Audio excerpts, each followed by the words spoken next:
मोहब्बत मोहब्बत क्या है ये चलो तुमको बताती हूँ। जहाँ तक मैं समझ पाई वहाँ तक ही बताती हूँ।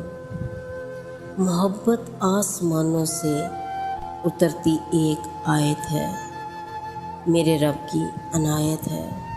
कहीं ले जाए मूसा को तजल्ली रब की दिखलाने, कहीं महबूब को अर्शों पे अपने रब से मिलवाने, कहीं सूली चढ़ाती है किसी मंसूर सरकश को, कहीं ये बैठ के रोती है फिर शब्बीर बेकस को।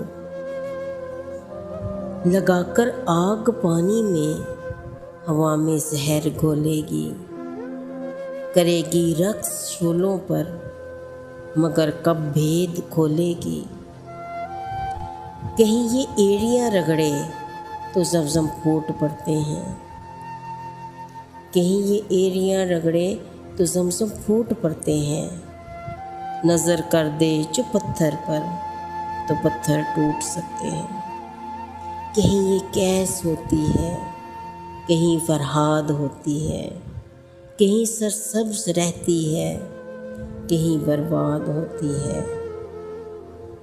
कहीं रांझे की किस्मत में लिखी एक हीर होती है, ये बस तहरीर होती है, ये बस तहरीर होती है।